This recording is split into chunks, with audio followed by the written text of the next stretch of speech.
know what your God-given talent is. Yeah. So that's what you can get paid for, because then it doesn't feel like work. Like, if that's what I'm naturally good at, like, I get to do that and I get to get paid for it. Like, it feels like I'm almost scamming people. For some people, it looks like work. And for me, it's like, I love doing this shit. Oh my God, no wonder nothing's moving. I'm not moving. I'm just over here begging and DMing and doing all the lazy shit. I'm not moving. Then I just packed it up. We're moving to LA. For somebody who's living in a city and they're applying for jobs and opportunities in another city, your advice to them would be? Study everything. How important do you think it is, if you have an idea, to start the idea where you at versus trying to leave your city first and then start the idea? I went to another city and shit moved for me. But you started in the city you was at, though. I did. But most people wouldn't respect the things I did in the city. I wasn't a real concert photographer. I wasn't a real creative director. I wasn't a real, all those things. It was just a one-off. I did one of them, and then I was like, oh, that was nice. Your portfolio wasn't that deep yet at that moment. They just couldn't take you as serious. But you're saying when you left, they took you serious. They took you serious. They took me serious. You know what? Why I did not want to do this interview for so long was because I didn't feel like I'd gotten to where I wanted to be. I'm not there yet. Well, the real truth is, like, by the time you're there, you'll be done in a lot of ways. That's why, like, my podcast is called Halfway Up, because you're never finished rising.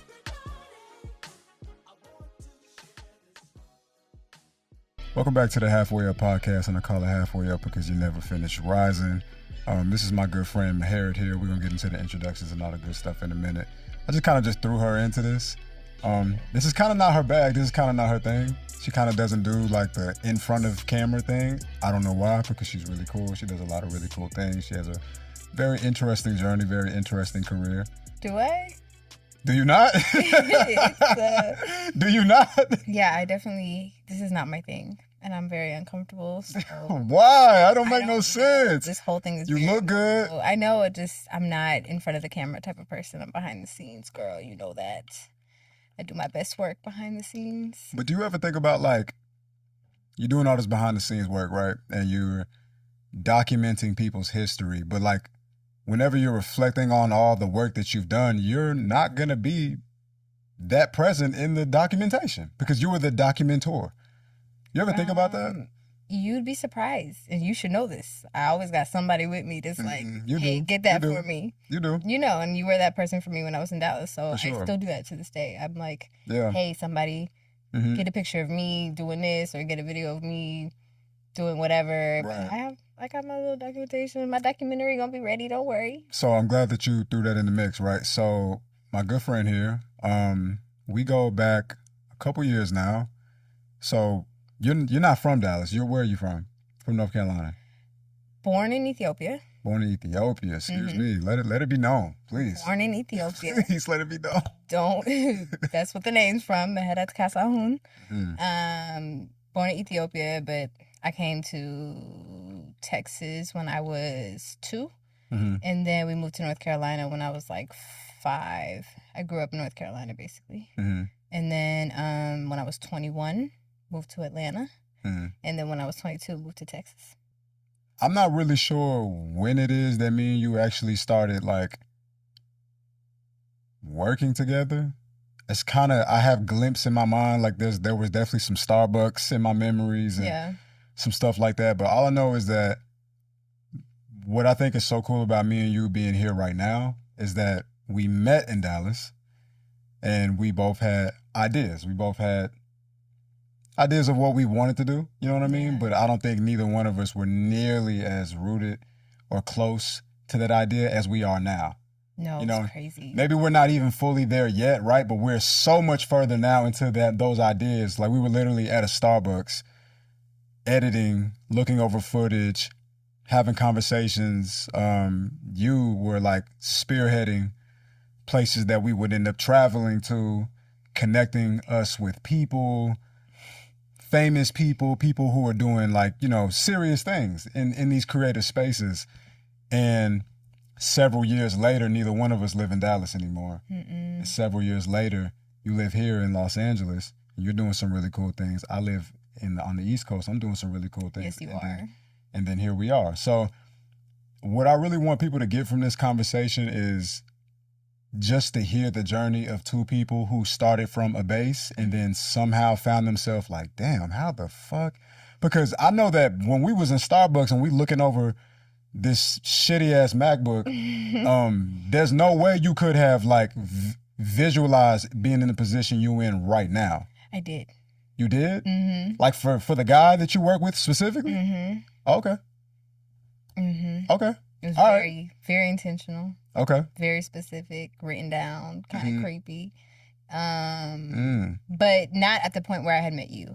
At the point where I had met you, I was still trying to like get behind somebody else. And I didn't know what I wanted to do. I just know the post office wasn't it.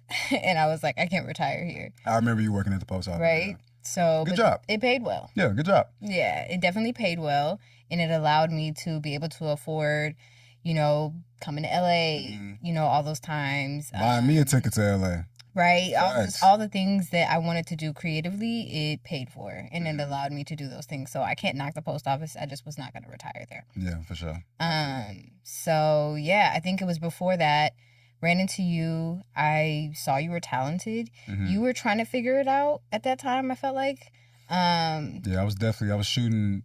Hold on. You said you was working at the post office. I think I was working a security job. I knew I wasn't going to retire there. You just quit, though. I just quit. Okay, cool. I just quit. So I was doing music videos in the city. Yes. Music videos and recaps. Right. And I saw those. And I was trying to figure out what I was trying to do. And at that point, I had worked with, I had done one photo shoot, video recap thing, worked with Varsity Visuals. I definitely couldn't afford him at the time, but he looked out for me. He was a friend of my little sister's. She connected me. The videographers, boy, they be I didn't know. I had no idea. Shit. And he was just like my first experience of like having all the things, and he looked out. And so we did a video together. And after seeing the product of that, I was just inspired. And then I was like, I can't keep paying for him. Was that your first time you had like an idea and you tried to put a team together to bring it to life? Yeah, it wasn't much of a team. It was me, and then it was him, and then I like booked makeup artists, hair people, a photographer, a space, and I realized everything is just planning. So real quick, so people can understand. Yeah. You're somebody who's not necessarily you're not manifesting a lot of creative things as of yet. Before this thing, what is this thing exactly? Like, what is it? Like one day you're like, I want to do something. What is that thing? I don't know. I just knew I wanted to do something. And it was a lot of women. The main thing I wanted to do was tell a story visually. And I knew I wanted to do it with some kind of videographer. And the story I wanted to tell was I had all these East African women, and each one of these women had like a side gig basically, or like a passion on the side other than their 9 to 5. And I thought that was so cool because here I am not having that. So I was like, let me talk about y'all then. And we turned it into like a recap video, and it was really cool. I think they felt cool about like someone highlighting what they were doing. I felt really good because it was like, oh, look at what you can do.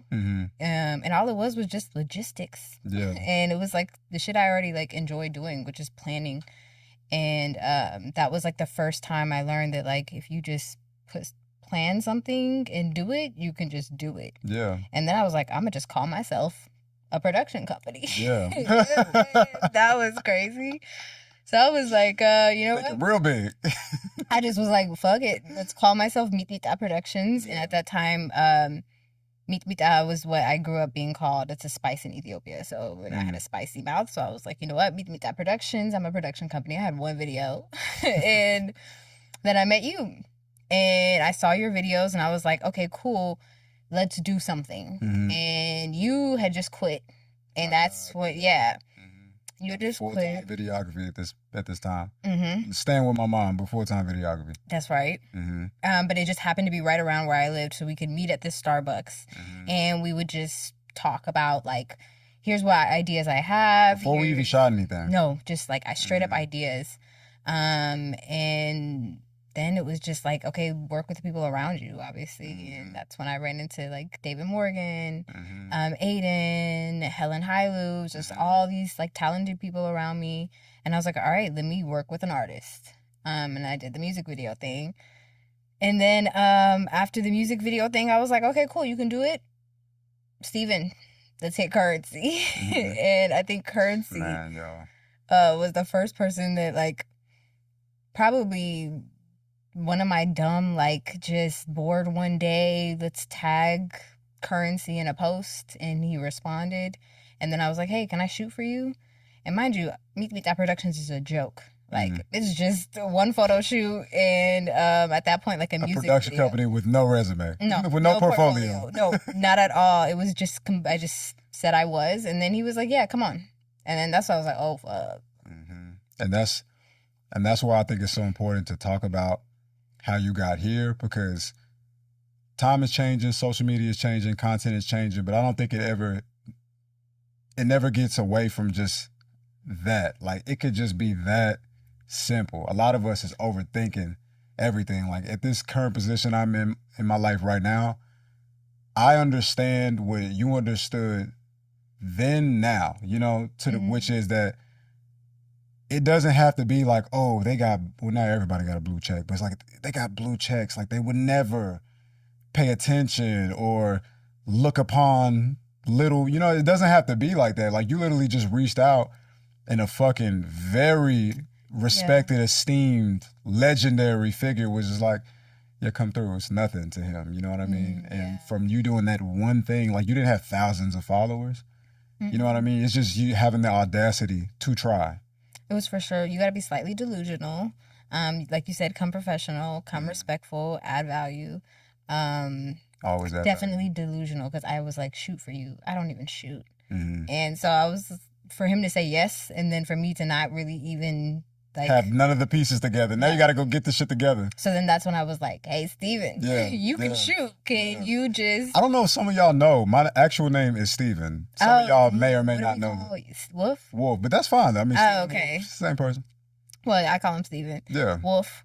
But yeah, I hit you, and that's when I was like, okay, I'm not a real shooter, and I'm over here telling people, can I shoot for you? Can I put a video together, whatever? So that's when we just started planning at the Starbucks on like, what could we do for Currency? Go down to New Orleans. At one point, the conversation was about visiting his home. Yeah, go to his house, tell his story, whatever the case may be. And then he came to Dallas for a show. And I don't know who told me that media passes were just so easy to get, and all you had to do was just ask. I don't know if it was you. I don't know if it was Bryson. It might have been Bryson. Was it Bryson? And I was just like, man, that's it? You just ask? No portfolio check? No. And, you know, at that point, I thought Meet That Productions was the thing. So I was like, sign me up for a media pass. And Musa, Currency's manager, he put me down, put us down. Me plus two. Me, you, Bryson went. And that was the first time I got to see, like, okay, what do you want to do here? Because you came in, you were doing the video. Bryson was doing the photography. I just had a camera around my neck, and I was playing games. Well, you were producing. That would be that technical definition of what your role was being played at that moment. But I was bullshitting. You were producing. I mean, but you know I didn't know what I was doing with that camera. Well, the camera, maybe not. Yeah. Camera, yeah, nah. But you set the whole play in motion, though. Yeah, for sure. You get what I'm saying? You quarterback the situation, and that's what a producer does. Yeah. So I think that was definitely... And then do you remember we had the whole Zoom recorder? I had bought a Zoom recorder, a microphone, and I was going to do an interview, a Currency interview there. And Musa was like, hey, he hates interviews. And I was like, damn. I'm not trying to make the man do something he hates to do. I don't even want to do it either. Like, I don't want to be on camera. He don't want to do it. So I was like, damn, what do I do? And I was obsessed with Nardwuar. So, you know, I had that gift. Nardwuar. Yeah. So I made him like this custom, he just had a kid, made him that custom onesie for, I remember that. For Cruz. Yeah. So connected, protected, respected. And so he got off stage. I didn't even give it to him because at this point I just found out he hates interviews. All these people backstage trying to hand him a, you know, a flash drive. Everybody wanted his attention. You remember it was so like chaotic back there, and I was all men, and I think that kind of fucked me up too, because I ain't never seen so many like grown men. Those are the groupies. The groupies are the guys. I didn't know. And so that kind of messed me up. And I was like, and I'm not about to come up behind and be like, hey, can I get an interview? Can I, get a photo? It was like just too much. So I was like, I gave it to his DJ, Kelly Green. And I was like, can you give this to him when he gets on the bus? So she gave it to him. He stopped the bus. He got off the bus. And he was like, I love it. Thank you so much. What do you want? Like, I got to give you something for this. A photo? What do you want? And I was like, well, I wanted an interview, but I heard you don't like him, so don't even worry about it. I was just like, hey, just one day, whenever, if I come to New Orleans, you got me on an interview or something. Like, let's just smoke, whatever. He was like, cool, whatever you want. I'll hit you up tomorrow. And then we never did that. But we learned. Yeah. We learned a lot from that day. And for me, I learned that every rapper has an assistant. They have a tour manager. They have a DJ. They have, like, the person just running around getting the weed, getting, the logistical stuff together. And I was like, what do you want to do? And obviously I could tell that not everybody's paid equally. Yeah. But everybody was an asset. And it made his show run. So that just sparked something in me. And I was like, I need to figure out what I want to do in this thing. And it was what Musa did. And I was like, I want to be Musa. I want to be the right hand. I want to be the person that puts everything together. The silent partner, the person who doesn't need to be seen. Yeah. Till this day. I respect the hell out of him. I remember telling him, like, hey, if he doesn't want to interview, can I interview you? Yeah. And he was like, stop playing. And I was like, I'm dead ass. That's just as valuable. I feel it. Maybe even more valuable in certain ways. Yeah. And that was Musa. So yeah, after seeing that, I was like, okay, who for who? Yeah. And that's that. Yeah, that day was so special to me because Curren$y is, like, even to this day, like, still one of my favorite rappers. I've been listening to him since I've been here, you know what I mean? Yeah. Perfect car music. He's perfect music for this type of backdrop. And you cried on that stage. Did I cry? Internally. I think you cried for sure on that stage. I internally cried that day, you know what I mean? So we got into this concert, all thanks to her, and, like, I'm literally as close to Curren$y as I am close to you. Like, I got the camera. Man, I wish I still had that footage, man. And we don't have it? I don't have that shit no more. Where is it? I don't know. No. I don't know. That's gotta be part of the documentary. It would have been perfect for right now. You don't have any of it? Nah. Dang. Hell no. I might have it. That would be nice if you do. I done went through so many hard drives. Really? What? Dang. Oh my goodness. What? Anyway, I was so close to him, and I was just like, damn, I am on stage with this nigga. You know what I mean? Like, it ain't like we got the VIP access, but still down there, though. We this is even more VIP than the VIP. You know what I mean? Right next to him. And that was great for me because at that moment in my life, being from Dallas is like a lot of other places in the United States. It doesn't have a big creative hub there. You know what I mean? It's not known for creative people making a full-time living. You get what I'm saying? So to be able to go from, like, working these regular jobs that I got, like security, Walmart, whatever I was working, and then it's like, oh shit, I'm on stage with a legendary human being, and I'm, like, right here. It was the type of thing that needed to be seen to help me feel comfortable putting one more foot forward. You know, like, oh, this shit is possible.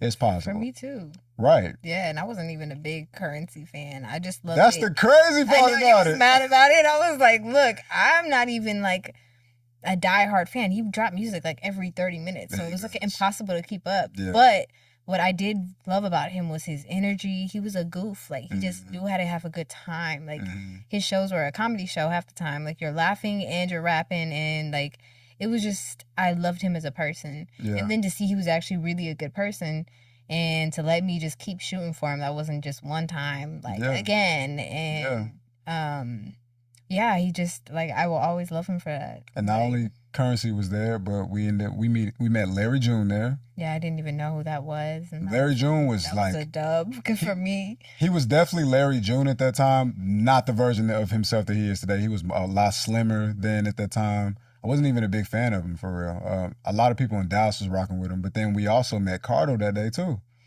Yeah. Cardo and Larry June and Curren$y.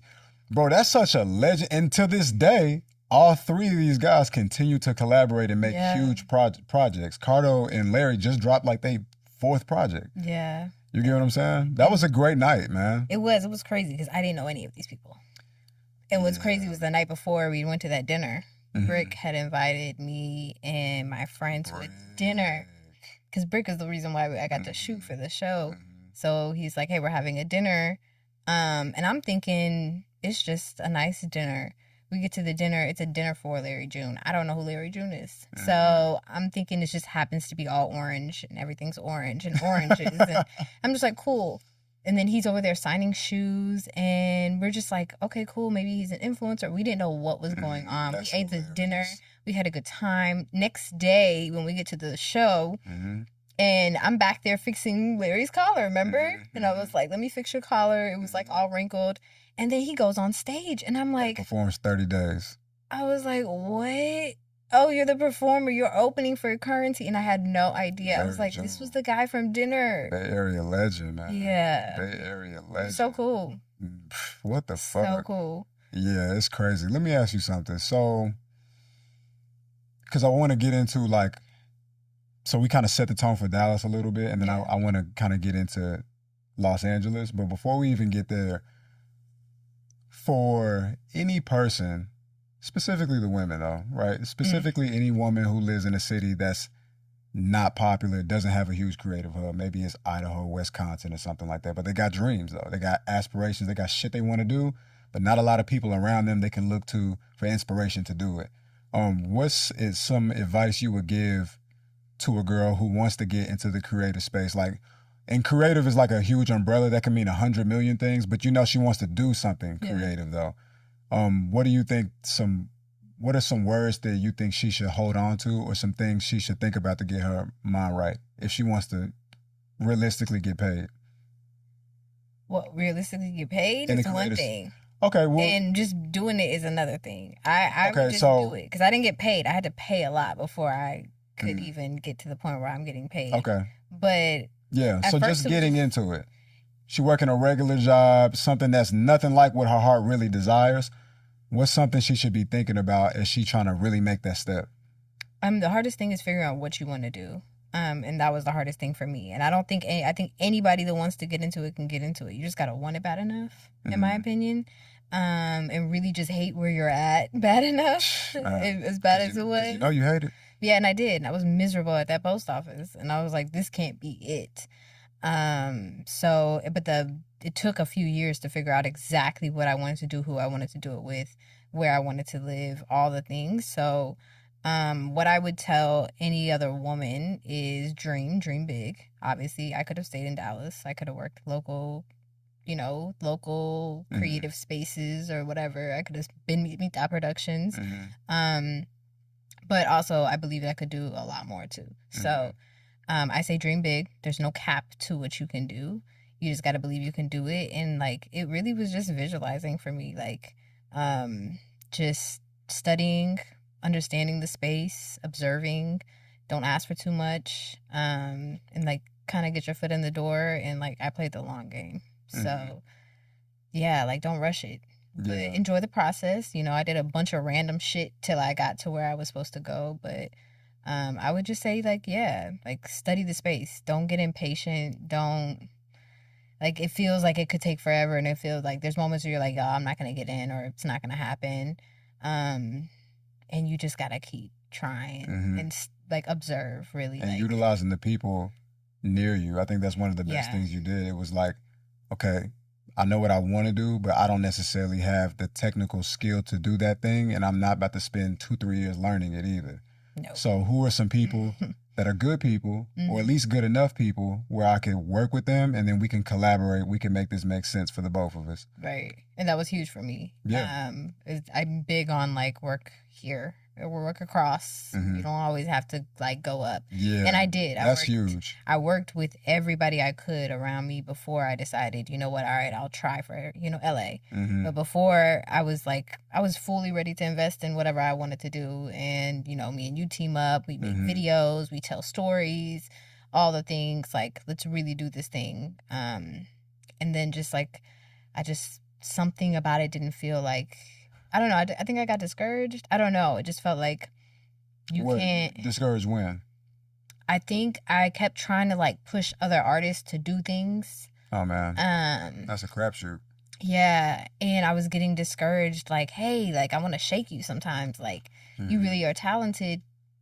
Let's really lock in. Yeah. And who am I to say that? I'm just one video in. I mean, but motivation is motivation, though. Yeah, but I realized like I can't tell people how to run their art, you know, at some point. And I realized that I can't want it bad enough, like more than you.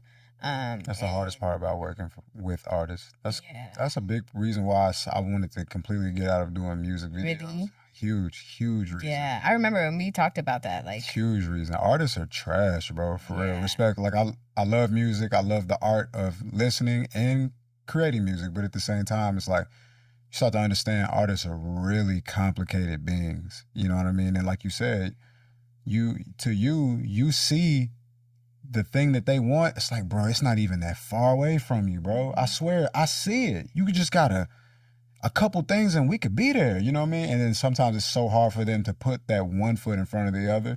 You get frustrated being there watching it. It's like watching a motherfucker dying of thirst, and it's like, my nigga, I swear to God, if you can have it. And it's like they just sometimes, because of a lot of different things, they just struggle to just understand how easy that is. But I couldn't be the one to do it because I was like, who the fuck am I to tell you that, like, if you do these 3 things, you're going to pop off when you've been doing this for, years. And here I am. I just, like, figured out that you could just do anything. And so I realized it's like a battle I didn't feel like fighting, and I wasn't about to go prove myself to all these people and then be like, all right, now you listen to me. Yeah. It was just like, hey, you're not, and it was just not where I was supposed to be. Yeah, like, no, I get that. And I'm glad I learned that lesson quick. I get that. Before like investing too much into other people. Yeah. And being burnt. Yeah, because you can get burnt. Mm-hmm. So sure. It was a quick pivot, but I got to try it. Like I got to make the music videos. I got to work with artists. I got to, also do my own shit. You know, we got to do the visual poems. Yeah. 100%. Yeah, it was fun. Yeah. And that just taught me that like you can literally do whatever you want. You can do whatever you want. Yeah. How important do you think it is to start your dream? Let me start that again. How important do you think it is to, if you have an idea, to start the idea where you at versus trying to leave your city first and then start the idea? I feel like you can leave the city first. That's fine as long as you've done the work. Like you've done the research. You're not just jumping to jump. Like I'm very like a logical person. I'm, as much as people think I took a bunch of risks, to me they were very calculated risks in the words of Larry June. But yeah, I always felt like it was still safety in what I was doing, and everybody would be like, oh damn, you doing this, and I'm just like, oh really? I just sent a DM, like was just like, fuck it, what's the worst that can happen? Yeah, 100%. But yeah, I just feel like you can. I went to another city and shit moved for me. But you started in the city you was at, though. I did, but most people wouldn't respect the things I did in the city. To them it was just like one-off things that I was just trying. I wasn't a real concert photographer. I wasn't a real creative director. I wasn't a real, all those things. It was just a one-off. I did one of them, and then I was like, oh, that was nice. And so you saying because people knew who you were, and they also knew that your catalog wasn't that deep yet, your portfolio wasn't that deep yet at that moment, they just couldn't take you as serious. But you're saying when you left, they took you serious. They took you serious. They took me serious. Now, yeah, I want to talk about that because I'm like, why does that even make sense when you think about it? I mean, I guess it's because they just don't know you. So they have no context to attach to you. So they just give you benefit of the doubt. Right. Tell me about that. I think that's what it was. And I understood it. I was like, I get it. Like, I've done 1, 2, 3, or 1 at that point. Like, so who the fuck am I to tell you how to, how to make it in the music industry? I'm just telling you what I like and what kind of things that women consume. And I always believe that, like, if you play music for women, come on, it's gonna work. Come on. And so, and not just for women, like, music saved my life. I lived in North Carolina. I was a J. Cole fan. So, I feel like a lot of his music really like got me out and like helped me dream. So I feel like you have one or two kinds of music: feel good music, and then you got the J. Cole music that makes you really think and like want to be a better person, want to dream, whatever. And so those are the two lanes that I look for. And if you could do one or the other or both at the same time, you got it. And so, yeah, I would latch on to those types of people. So you would encourage people that if they're not getting the respect that they think that they know they're worthy of at their home, they should consider going somewhere else because they might have a different outcome. People might see them differently. Absolutely. And those one-off things that I did, people thought was so cool when I got here. They were like, oh, you just did. You know, it's a crazy story. And I was like, oh, wow. I didn't even realize it until I got here. And so you at home and they're like, okay, like you did your little one-off thing. But you leave and they're like, oh, wow, this is what you did. This is a production. Yeah. This is, you know. Yeah. That attached the actual value to it. And it was crazy, but I didn't need that from anybody. I already knew what I had inside of me. So, and I think that's the biggest thing is like you have to know yourself and you have to know your power. And I think I knew no matter where you put me, I was going to be okay and I was going to figure it out. And so when I realized that, and I think it was just doing all those projects and realizing like, damn, Steve, we could do whatever. Like we could do documentaries. We could do the Nardwuar shit. We could, like, my mind just started racing and it was like, it's just planning.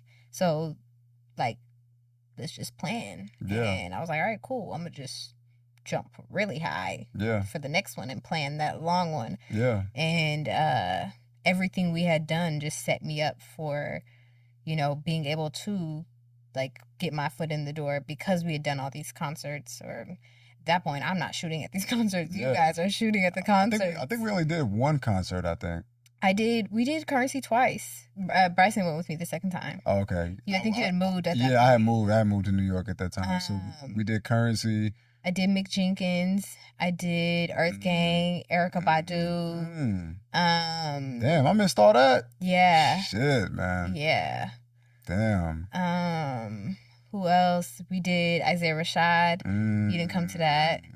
It was Isaiah and Cal Banks. And then, and all this is not like the manager this time. At this point, I'm going directly to Isaiah. I'm going directly to the artist. And I'm Earth Gang. Mick, can I shoot for you? And they're like, yeah, cool. Put me on the list. And at that point, I was a pro. Like, Bryson done taught me the game, or whoever told me that trick of, like, ask to shoot for shows. It was just, like, the venue wouldn't let me, and the promoters would never, like, they were always a hassle. But when I would go directly to Currency, directly to Isaiah, or directly to the artist, they're like, cool, what's your name? Yeah. Because it's nothing. You just put my name on a list. And they don't ask for the photos after. So I was like, great. And I just take the camera, put it around my neck, and I'd go up there and I would just study the room, meet the people. And then from there, it was just like, all right, who do you want to work with? Yeah. But I knew I wanted to be a Musa. Yeah. So once you worked with a lot of different artists. So you're working with all these artists that's coming through Dallas on tour.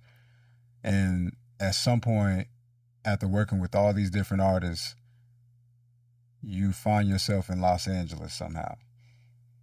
Well, it was to end. I wanted to work with Cole.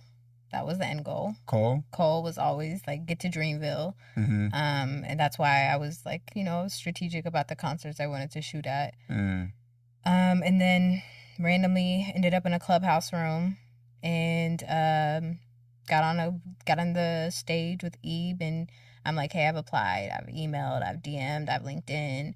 And he's like, all right, Felton, hit this girl back. She done tried everything. So he's like the head of their creative, and he's like, let me see your portfolio. And at this point, we had done. Got one now. Yeah, at this point, huge portfolio. Right, we'd come out here. We'd done the video we did out here. We'd done a few things at that point, and he hit me with the like, you don't have a style. You're kind of all over the place. Like, and I get it. Like, I was. Like, to call myself a production company, and then we had 4 or 5 videos at that point. And I was like, okay, cool. They're not giving me a job. So, and then I got tired of being fake. I was like, I don't think this is what I want to do. You know, I had that imposter syndrome of like, I'm not shooting it. I'm really just like telling you what I want. You're editing it. And at some point it just felt like I want to tell stories, but like I feel like it's pulling teeth too, like to get the shit together, and I don't want to. And then I don't know what shifted after that, but Baz was in Ethiopia, and he just happened to be with Ali, and I was like, what are these guys doing? All my cousins were like, Baz is in Ethiopia. They were giving out like studio equipment. They like made like a huge like impact in Ethiopia one winter. I think they went for New Year's, and that's when I started following Ali. And I saw that he was starting this company called Engineers, and I didn't know who he was. I know, crazy. I know, and I know you're probably so tired of me saying that because all these things, me and you're like, Maheda, this is Cardo, he's this, Maheda, this is Larry, and I'm just like, I don't know who these people are. You know what? Just to interject real quick, I don't want you to get right back into this pocket. Yeah. Like one thing that I've really learned as I've continued to move in different spaces and different rooms is that I've met a lot of girls. One of the girls who owns this studio is one of those girls. I met a lot of girls who doesn't technically know like maybe some of the things that a lot of the guys in the room would think like you got to know this to be qualified, right? Cause it's a man thing, you know. It's like, oh, you don't know, you're not qualified, right? But what I've learned through you, through Weezy, through Mandy, it's like, it's about having ideas, you know what I mean? And ideas is like the most potent thing you could potentially have. Like if you don't got nothing else but that, a lot can stem from just that. You know what I mean? A lot. You know, there are certain people that are technically proficient at things. They know how to handle lights and they know how to handle cameras and audio, and that those people are needed too. But then there are also other people. It's like I'm more of a visionary, you know? And then what I'll do is I'll go get the people that are good at those type of things and I'll assemble them.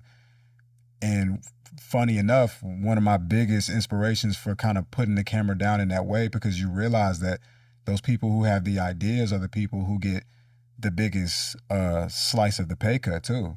They get the biggest slice. And it's like, and they don't need to have this technical knowledge. They don't need it. So true. You know what I mean? And so once I started seeing that, and I was like, like I might get hired to shoot something in New York and I get like a small piece of it, but the content lives forever.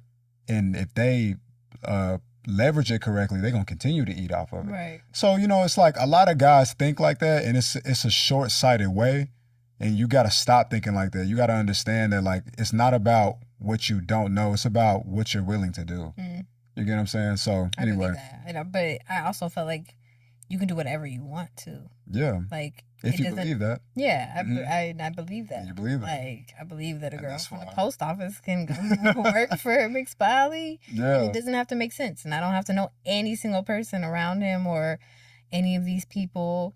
And it's still funny to everybody to this day. Like, I don't know who these people are. Like, I didn't. But you're around them though. No, I'm learning who they are now. Yeah. And it's funny, but it's like that was never my goal. Like, it was not to be the girl that knows all these famous people. That was not the goal. It was honestly just I wanted to work for Dreamville. Mm-hmm. And I wanted to work for somebody who was a good person.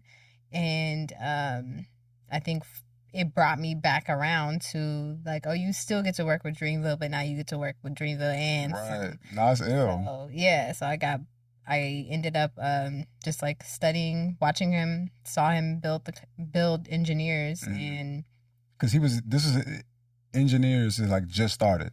Yeah, it was very much early on. Like at that point when I started following him, it's like 2018, I think. It just started, so you kind of got in when he was still assembling his team. No, he had a team at that point. Like he had the foundation of it basically built by the time I got in. And that was 3 years ago. So it was still like in beta, still testing, still building, still in a warehouse, like still on some startup shit. Mm-hmm. But my main thing that I liked about him was like I watched him. He was very big on family. He'd take his daughter to school every day. He he seemed like a cool person. He seemed funny. He seemed, and he was a Scorpio. You know, I'm a Scorpio. Yeah. Safe. Right. And just like a family person. I could just tell he really loved his family. That matters a lot in this, because a lot of men don't have that energy. Exactly. Yeah. And that was big for me because I come from like a big family. Yeah. And that's a lot of what I loved about Cole. It's just like he just seemed like a good person. So, yeah, after I was just like, all right, cool, I want to work for him. He obviously wasn't hiring, so I just harassed him. Is that what you did? I did. I just sent him all types of messages from LinkedIn to emails to just begging for like, can I get an opportunity? Yeah. And did you even know what you wanted to do for him? Yeah, I wanted to be Musa, so I wanted to be assistant. Assistant. I knew that that's the one thing I could do. I can't make music. Right. I saw it was a tech company, like a music tech company. So I was like, again, I'm not a developer. These technically proficient aspects. It's like, okay, I don't have any value to offer there, but but what you're saying is, but I would like to just help you, whatever I can do to make anything easier, more convenient for you. Yeah, because I knew like what I can do is I can manage your calendar. I can book your flights. I can. That is very important. Like I could just make sure shit runs smooth. That is very important. He don't got to think about it, and he can trust that you got it. That's priceless. Right. So, but I didn't know if he already had an assistant. I didn't know what was going on. These niggas never got an assistant. Not really.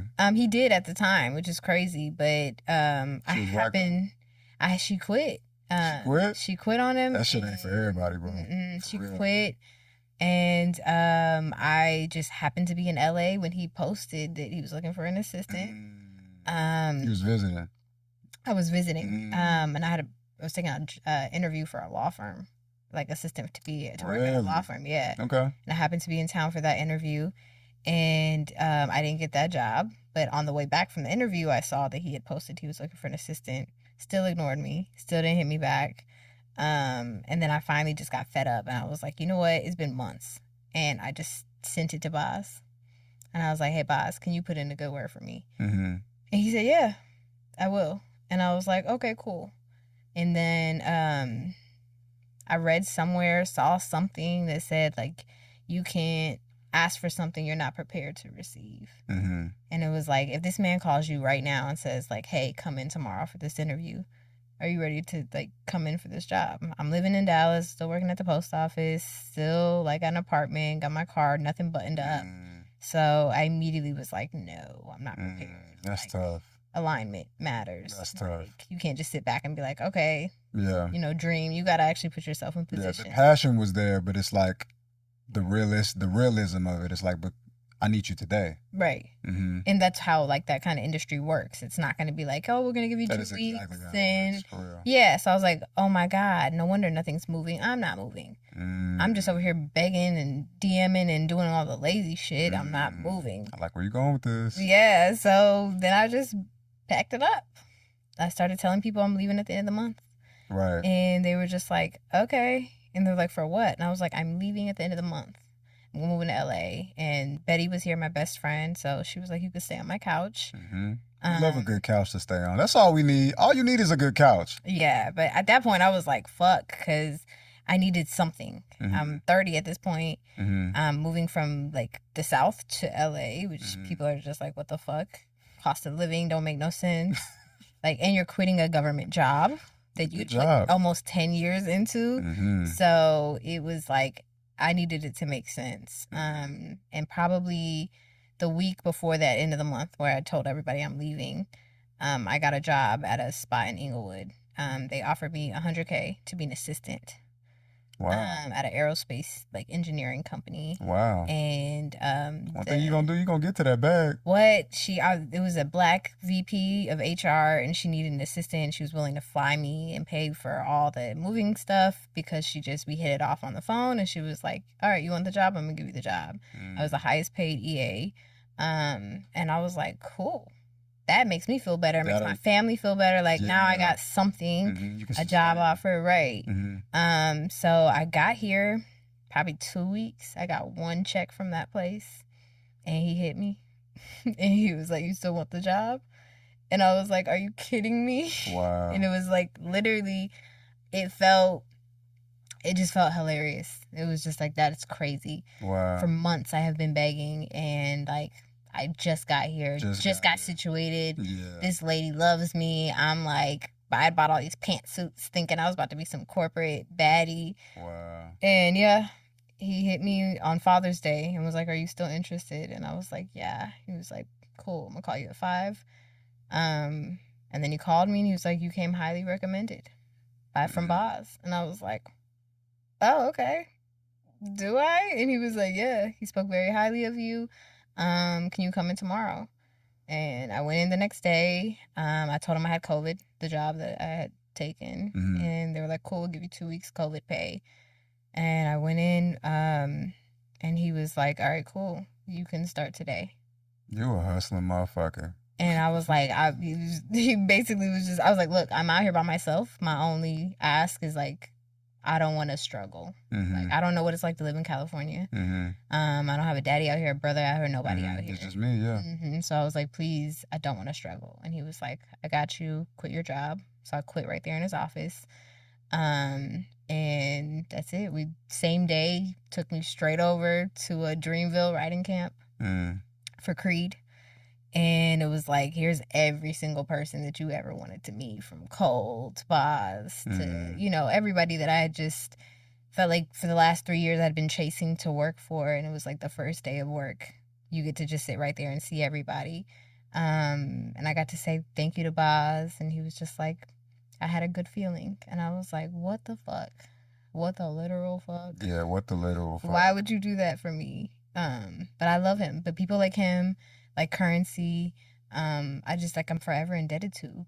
But I also, like, I track those people. Mm-hmm. Like, because I would do that for somebody else. Mm-hmm. Like, I would take a risk on somebody that wanted some shit bad enough. And, like, really, like, I could, and I do that now with the opportunities that I have to give to people.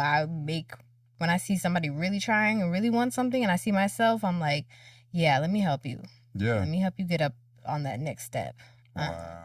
So, yeah. That's beautiful. So, for somebody who's living in a city and they're applying for jobs and opportunities in another city, your advice to them would be? Study everything. Mm-hmm. Like, first, make sure that's really what you want. Study everything about that job, everybody who works there.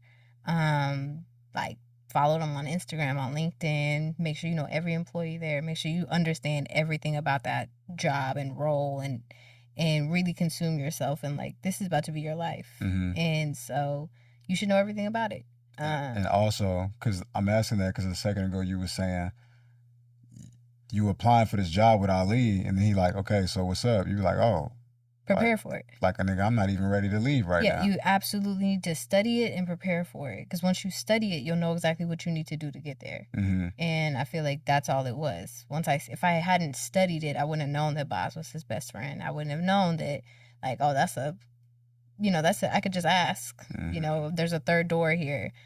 So study, but also prepare. And, like, if whatever you're asking for was to happen right now or to happen tomorrow, what do you need to do to prepare for that thing? Just start doing that now. Yeah, and mentally, are you prepared to do it? Right. Like, if an opportunity came to you and you just had to change, are you willing to change? Because change is the hardest part about this creative shit. It's like, it looked good on the gram and that's cool and all, but it's like, but are you ready for your life to change? Different bed, different house, different set of keys, different zip code, are you ready for that? Complete upside down. Because your shit gonna change. Yeah. Went from being safe, having family. All your friends. Everything I'd built in Dallas for 10 years, from the job to the people, the friends, like, life was just completely different. Mm-hmm. I'm not at birthdays. I'm not at weddings. I haven't been home unless it was a funeral or a wedding. So yeah, it's definitely a lot of sacrifice, a lot of different changes. Going from, like, you can't call me after 5 to you can call me at any time, is different. Yeah. I was super corporate. I came from a corporate world. The post office, you can't do nothing without. You can file a grievance. You can call the union. There was just so much that, like, you can't do to the employees, or, like, you can, like, demand for it. And the music industry is lawless. Ain't no HR. Yeah. So, yeah, that was a huge adjustment for me, the sacrifice that it took. But I wanted it bad enough. It was worth it. Yeah. Cause now you out here. Yeah, we're here. Let me. It's 3 years in. Yes, before we even, because I wanna get into that next too. But what advice would you give to someone? What advice would you give to a young girl who wants to get into these spaces, but they don't have that technical knowledge, right? They don't know they don't know how to operate cameras. They don't know how to operate lights, and they're not great at editing, but they want to get into the space. What would you tell them? Oh, there's so many other jobs. And that's what I had to learn is like, go look at other people. There's jobs like mine. Like, I don't have to make music. I don't have to know, like, I'm still learning what stems are and what mixing is and mastering and like all the things that it takes to make music. But I know what I do know.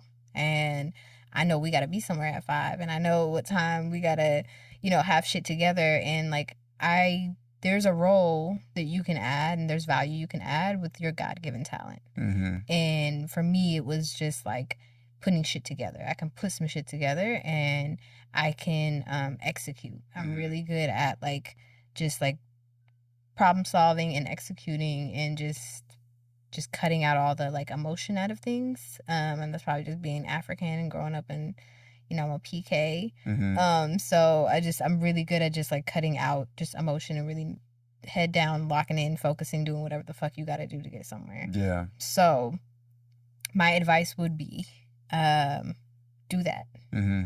So basically, don't think about what it is that you can't bring to the situation. Think about what you can. Yeah. Think strictly about the value aspect, because in your situation, you was like, okay, well, it's a lot of shit that I don't, you know what I mean? I don't really understand all that. But what I can do is I can help you get your affairs in order. I can help you meet your schedules, help you meet your deadlines. Well, know what your God-given talent is. Yeah. So that's what you can get paid for, because then it doesn't feel like work. Like, if that's what I'm naturally good at, like, I get to do that and I get to get paid for it. Like, it feels like I'm almost scamming people. So that's the crazy part. It does, because it's like, for some people it looks like work, and for me it's like, I love doing this shit. And like, I love planning and I love multitasking and I love like I thrive in chaos. And so but I knew that about myself. Good space then. Right. But same, like, the advice I would give is find what you're really good at. If you are good at the technical stuff, cool, there's a space for that. Plenty of space. You need to submerge yourself and figure out what specific place you want to be at. And then same, there's like roles like mine. There's roles that are non-technical at all, where you don't even have to speak to people. There's roles where you're talking to people all day. Whatever the case may be, find what you love to do and know that about yourself, your God-given talent, and figure out how to get paid for it. And be in a space that like you want to be in. The biggest thing, like I said, was finding somebody who was a good person. I didn't want to work for a piece of shit individual, because they are out here. Yeah. Trust me, I've worked with quite a few. With quite a few. 100%. Oh my God. Yeah. Oh yeah, you in New York too, so you're getting none of that Southern hospitality anymore. Oh no. No more bless your heart. No, baby. What? None of that, man. Yeah, they're giving it to you uncut and raw down there. New York is such a stone cold ass place, bro. It's so stone cold. I know. It's It's okay. Yeah, it's all good. It's gonna make a man out of you. I became a man in New York City, and I say that every time. Like, I be telling that to my pop. I be like, when I crossed the line of boy and man, it was in New York City. Damn. 100%. You know what I mean? Because obviously it just requires so much. You know what I mean? It requires so much. And then like how you came out here, it's like, wasn't no cousins and family. It wasn't that support wasn't there.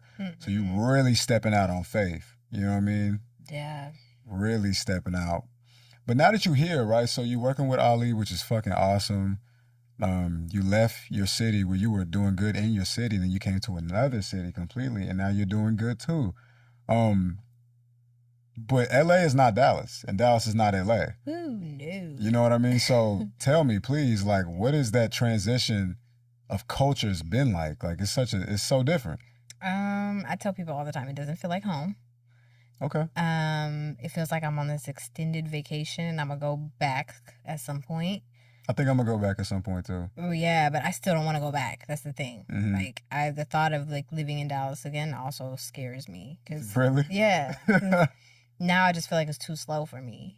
Yeah, that's something that I wish I would have known. Like New York kind of fucked my head up a little bit because now that I know what all of this is like, it's like, so I'ma just go back and just not have none of that. And the answer is yes and no, to be honest with you. It's yes and no, but it's hard getting exposed. It's like they say when your mind expands, it never goes back to its original shape or form. And it's like, bro, my shit done expanded.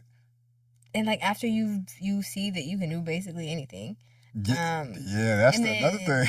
Like, I don't know, the thought of like, when I think of Dallas now, because I left at a time where everybody was like getting pregnant and having kids and getting married. And like, I quickly got out of there because I was like, oh, I'm not done. Yeah. I'm not done doing some dumb shit. I'm not done wilding out. I'm not done dreaming. I'm not done like just being able to just jump and go. So like that was the jump to LA. I still got a couple more jumps in me before I go back there and like you are settle spitting. Down. You were saying my life right now. I know, but we're also like I'm about to be 34.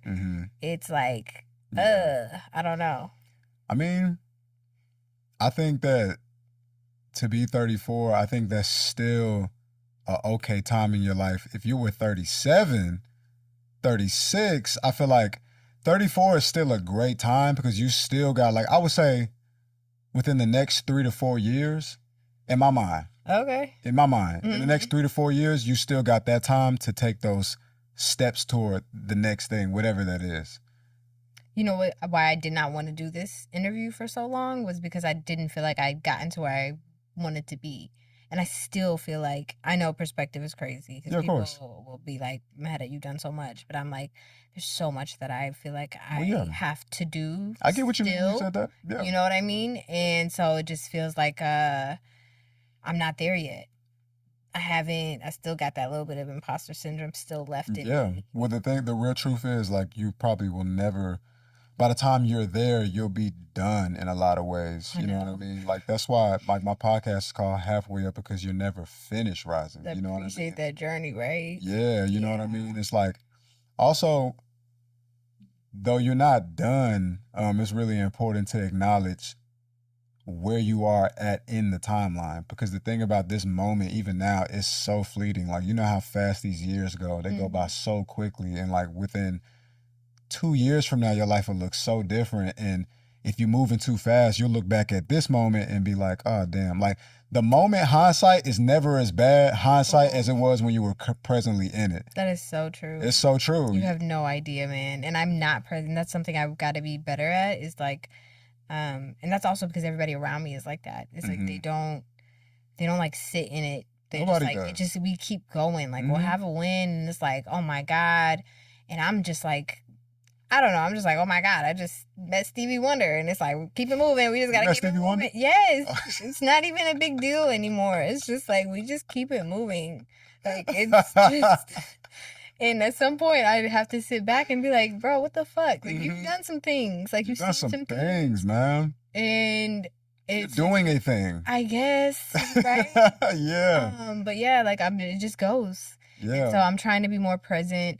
I document everything.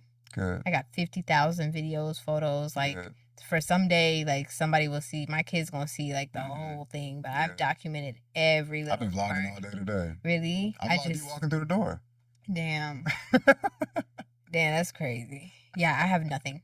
I'm not gonna be posting none of that. I have everything. So like at some point I do want to show like the whole story that's good. And all the little things. But for now it's just like we gotta keep it moving. It's another goal. It's another goal. It's another milestone. Yeah, it's kind of hard to not be in that mode too, because you kind of need to, because that is the speed of the situation. To move slower than that will kind of be like almost self-sabotage in a way, because it's like it has to keep going. You know what I mean? It has to keep, okay, it's evolving. It's constantly changing. It's never stopping. But it's just the art of it though is like finding a way to slow down and just be like, oh, this is nice though. You know what I mean? This is. And they do my little music videos in the car. I be in a music video in the car. I believe, like I said, music is medicine. It can do what it needs to do. And I feel like music got me here. just like music definitely got me to New York. Really, like I would get off the work at the post office, and I had this playlist, heavy J. Cole, and it would just I would visualize me being here. Yeah, and that's tight. Then we would take the trips coming out here, and I would rent the convertible. You remember, I would just be in these spaces. I would try to plan to go to these things, and I try to pretend like, okay, you live here. What does it feel like? So, can I tell you something? What? I want to tell you something. I don't want to piss you off, though. No, go ahead. Oh, fuck. Okay, so. Well, we can cut it, right? I mean, yeah, we can. You probably are going to want to cut this. Okay, cool. Yeah, realistically. All right. Okay, cool. So, when you brought me out to LA to help you shoot a couple different interviews, right? We were with a producer. We was with this producer, and this producer was playing like some very raw, unreleased songs of legendary figures. You know what I mean? Just keep it all the way light, just in case it stay in it. You know what I mean? Probably would take. I'll let you judge that. Let you make the call on that. Okay. Man, let me tell you something. I recorded that shit. I recorded that shit. What do you mean? You have the whole song? Yeah. Stop. Yeah. Oh, okay. I recorded it, and I was tweaking in the front seat. Don't worry. I was just oh my God, we're listening to this right now, unreleased. Yeah, I recorded it, and I listen to it every now and then, and I promise you, it is like one of my greatest joys in life. On some like, yeah, nigga, I got some shit niggas don't fucking got. I've even whipped that bitch out before for people like, nigga, I got some shit. Jesus, you gonna get me cut. Like I said, I'll cut this out. You know what I mean? I'm just kidding. I'm kidding. We're not gonna say who it is. Yeah, exactly. Exactly. I'm sure he'll see this and be like, "Oh, okay, bad, but we're fine." Yeah. One of my pride and joys of my life, realistically, because it's like really. Yes, because I'm such. You gotta hear the song. You gotta play it at some point. No problem. I definitely. Because I'm such a fan, so to have something like that, and it's like not even a done song. It's not even done. Same. Trust me, I was tweaking. You get what I'm saying? Yeah. It's like, oh, I feel grateful. I feel honored, which is why I did the heathenist thing that I did by like technically stealing it in a sense. I bootlegged it. Just like, let me put my phone down. This is why motherfuckers be having niggas sign NDAs and taking the phone and putting it in a little pouch and shit. You know what I mean? Because I was like, oh yeah, let me. That's crazy. You just let that whole song play. You just got it. Yeah, we definitely got to run that at some point. Yeah, we could love to hear it because I did not. I actually respected his wishes and did not. Well, you was right next to the nigga, so it's harder to pull the finesse. I'm like literally behind y'all, like. You know what's crazy? He was sending me like the actual songs, like wave files and MP4 downloads, but not of a different artist. So for him to just play that, I was just like, bro, why didn't you send this ever? Like, what the fuck? Like, did I record it? You thought I wasn't when I was? Of course I am. Dang. So anyway, back to LA. LA doesn't feel like home. How long you been here? 3 years. 3 years. It doesn't feel like home. Why not? I don't know. You've done all the LA day parties. You've done the rooftop parties. No. Oh no. I think all the visiting, I'd got that out of my system. Like all those times I came to LA to visit, I had to be outside to meet people and do all that, and I did that. Working here now is like I don't gotta do that no more. Like I already got where I needed to be. So I feel like the reason for being at those things was to, get to the right rooms and be in the right places to get to eventually where I wanted to be. Your situation right.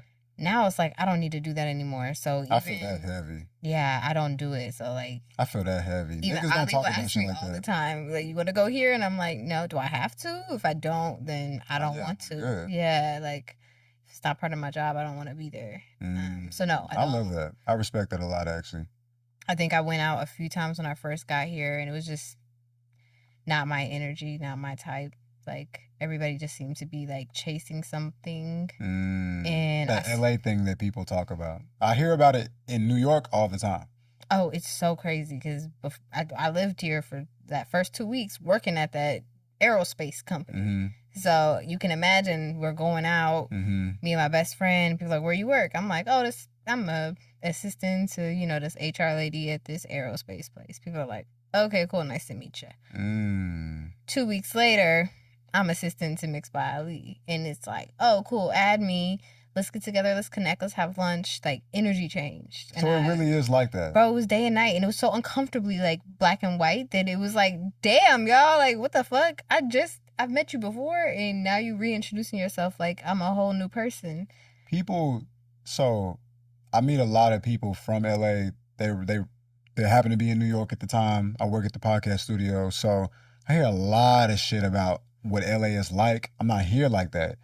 And I'm telling you, the most consistent thing ever is that people are like, they shallow, or really they say people from LA are fake. And then like I've heard the conversation of like, it's not the people that's from LA. It's like, and it's not. Right. And that's because I work with people that are from LA, from the city. And so these niggas from Idaho and Wisconsin and shit. Yeah, they're the ones coming out here and just ruining the city, honestly, and like making it look bad. But I get it. Like, we're all coming out here for something that y'all got, and I just come for something real though. I know. I think it was just like people got lost in the space, but that's not LA. So, but still doesn't feel like home. It doesn't change the fact that it doesn't. There's moments where it does, but like my people aren't here, my family isn't here. The food is different. Like, everything's different. It's so big. I'm just a small country girl, so don't need much. Yeah, I don't. So it's overwhelming, and it's just like, it's scary too, to a capacity where you're just like, you can go out here and one wrong decision, one left turn, anything could just, your life is over or something happens. So I go to work and I go home. Yeah. Yeah. And I preserve my energy. Yes. Because I feel like people want something from me. Yeah. And if you, like, I know what I have to bring to the table. And I know if I let you in my life, I will try to fix it. I will try to help. I will do too much. And so, like, I had to stop. So I ain't even got it to give. What is your least favorite thing about living here? And what's your least favorite thing about living in LA? My least favorite thing, just not having my family here. Just not having like one piece of home. That's probably it. Yeah. Yeah, that's one thing about taking a step out on faith for your dreams and stepping away from all that you know. That, I mean, nobody could have told me about it because nobody around me did it. You know what I mean? So nobody could have told me about it. But it's like, you get to a point where you really realize just how important family is. You always knew, especially when you come from a family dynamic, you understand that already. Yeah. But once you're away from it for a long amount of time, you really start to get it, because then you start to know how to appropriately categorize your relationships with people, It literally, isn't that crazy? Because it's like you start to really like, okay, cool. Like, but I also feel like people got dropped off on their own when you move. That happens. And for whatever reason that is. Yeah. But also, like, you start compartmentalizing people. And I realized that because it's like, okay, family's not going nowhere, but where do y'all fit? Because now I'm starting to look at y'all different. Yeah. Yeah. Some of y'all not right. You know what I mean? And some of y'all move in ways where you're not going to be right for yourself in a little bit, just based off of the choices that you're making today. Like, one thing, like living in New York, I was just having a conversation with one of my coworkers, and she was like, you don't never want to hang out with us, right? She just got there, though. I've been there for years. She just got there. And then shout out Destiny. So you don't ever want to hang out with us. And I'd be like, my nigga, like, I don't want to hang out with people that I don't know. You know what I mean? She was like, but don't you want to make friends? I'm like, yeah, I will. I'm a community type person. Friendship is important to me, but friendship and family is the same word to me, though. Exactly. You get what I'm saying? You don't get that. You get what I'm saying? And so it's like, I'm not just kicking it with niggas just because I want to be outside. Like, if I can't tell you're a safe individual, I'd rather be to myself. Yeah, give me one little red flag and you know what I'm saying? You are now an acquaintance. Because one thing I done learned in New York, the hard way. Like, I've like embraced people, because it's like, fuck it, we here, we outside.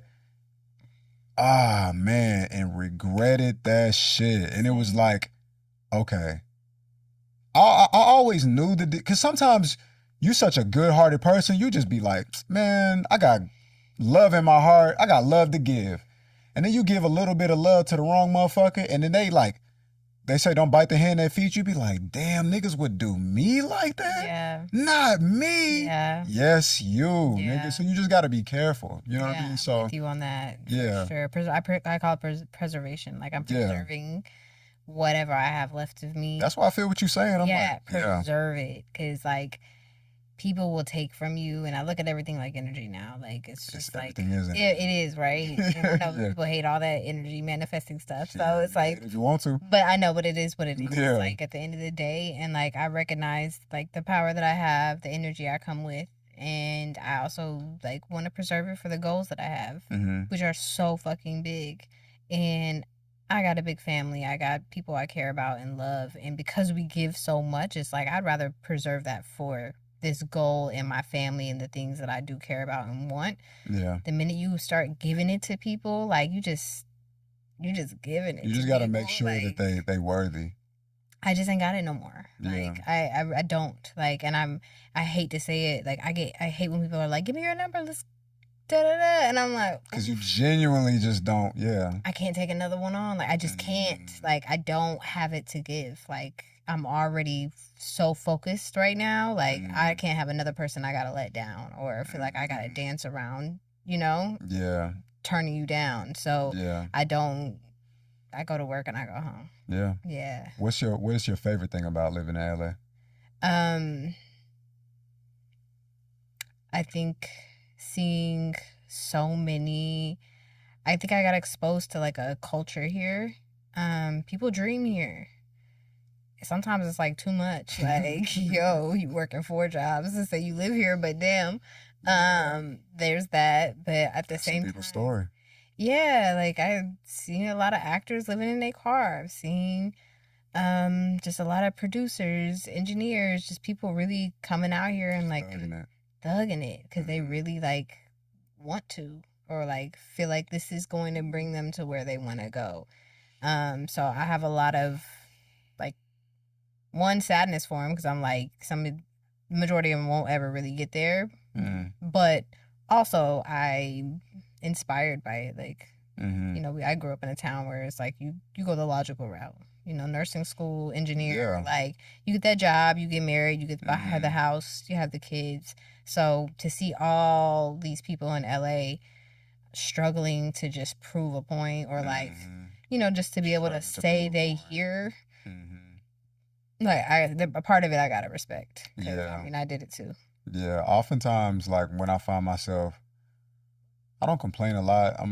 For the most part, I'm a very grateful person, and I live in that space. But sometimes I'm human, and certain aspects of what I do, it gets to me. And whenever that does, one thing that always like whip me right back into shape is I remember and think about where I think my road to getting where I'm at the company that I work with, it was, everything takes challenge, right? So there was my challenges, but there are people who are definitely working 2-3 jobs in New York City though. You know what I mean? Just to sustain, because just to prove a point, like you said, you said that so perfectly, just to prove a point. And so whenever I found myself like maybe losing sight of the blessing a little bit, it's not that, you know, if you're not fully comfortable with something, sometimes talking about it doesn't mean you're complaining, but at the same time, it helps me put back into perspective, like, because I know people who like, okay, I just got off one, about to do the other one. It's like, damn, nigga, like. Yeah, that's why I gotta stay home and not speak to people, because I believe you get what you ask for. You get what you prepare for. So, like, I was very clear what I was not gonna do coming to LA, which was struggle. Yeah, I was very clear about it. I will stay at the post office. I don't want to leave this place that bad. Like, there was no scenario where I was going to jump and put myself in a worse situation where I'm like having to figure out where I'm going to live or anything like that. So logistically, things had to make sense for me to do it, because I was 30 when I moved here. And I wasn't finna just do no, like, yeah, it wasn't worth it to me that much. Like, I'm not living in my car. I'm not doing no, like, I'm not going to go through all that to work for this man. Like, it was not that serious to me. But I also believe you can have whatever you want. So if you're operating from a place of lack, and you already don't feel like you can have it all, you're already losing. Right. And I'd always written like everything happens for me effortlessly. Yeah. And I wanted that and I believed that. So I got that. Like I didn't have to struggle. Things worked out. Like didn't have a car coming out here. Got gifted a car. Like everything just happened effortlessly. But then I see people struggling and I'm like, don't mean to knock it and don't mean to make it sound like it's so easy not to struggle, but it's like you also could have prepared for that. Like you could have want more. Like yeah. Well, you know, one thing I do want to a couple things I want to add to that. I think for sure, like the time that you came out here definitely has a lot to do with it. Because I went to New York City when I was 26, I think. Visiting? No, that's not true. I was 20. Was I 26? When you moved? When I moved? What year was it? 2018 or 2019. You moved it that early? Yeah. That makes sense, because when you left, I was like, now what? Yeah. They have to make these videos? Yeah, so it was around that time. So I think Thank God you left, because that's what made me focus on, like, all right, you got to pivot. Yeah, so the way I came into New York City was definitely like that more challenging way. On someone's couch? Yeah, for sure. But then it's like, now I'm 32. You know, a lot of reoccurring thoughts I'm having these days is I think back on that and I'll be like, nigga, like, that was dumb. You know what I mean? Really? Yeah, you know what I mean? But it wasn't dumb though. You know, it wasn't. It worked. It all worked out. It was all beautiful. You telling me, and it's scaring me because I was like, something don't feel thought out about this. Me being the planner that I am. Oh, it wasn't. And I remember being like, dang, Steven, you sure you don't want to stay and make these videos with me? It wasn't nearly thought out enough. But what it was just strictly like burning desire. You know what I mean? Yeah, like, you need to change. Burning desire. Well, I just needed to know, you know what I mean? Like, cause I love Dallas. Love Dallas. You know what I mean? I love being from Dallas. I love so many. The only thing I dislike about Dallas is the limitation of creative opportunities. You know what I mean? If I had to just say one thing, that's it. But if I could have did my thing in Dallas. But I think you can't. I think you get what especially you want. Now. You could have created that. And that's, on my way out, I didn't even get to meet her like that, Romy. Oh, Romy, yeah. That's my nigga, yeah. You connected me with her. I didn't even get to, like, actually work with her because I literally was leaving. She doing her thing. Right. You create the space that you wanted. Because she could have easily been like, I'm going to take this shit to, like, L.A., to New York, to somewhere else. But she was like, I'm going to create what I want here in this city. And I feel like a lot of people will dog Dallas out about the creative scene. Oh, I love the creative scene. But then I was like, 100%. I was in it. Like, I got to figure out what I wanted to do in the creative scene there. I tell people Dallas has the best hip hop scene in America. At least that's how I felt when I was more Deep Ellum, the Nines. Yeah, when I was more to the ground with it. But my point being is that sometimes I would definitely say just jumping out there is not for everybody. It's definitely not. And just understand, it's a lot of shit gonna come with that jump out. But it's like, just ask yourself, is it worth it? You know what I mean? Is it worth it? And me, like, one thing about, like, even when I was, the beautiful thing about me transitioning to New York is every single thing that I was doing in Dallas, everything, all I did is I just did it there. You know what I mean? Yeah, that's valid. Like detective skills. Like, I call it detective in a sense, like searching for clues, like heavy on networking, heavy on, well, who is this? And it's like, well, what do you do? Meet that person. Try to offer value to that person. Right. You know what I mean? It's like, do you need camera work? You know what I mean? Like, not being afraid to be in a space and not know nobody, which I was afraid, but not being afraid to, not letting the fear stop you from doing it.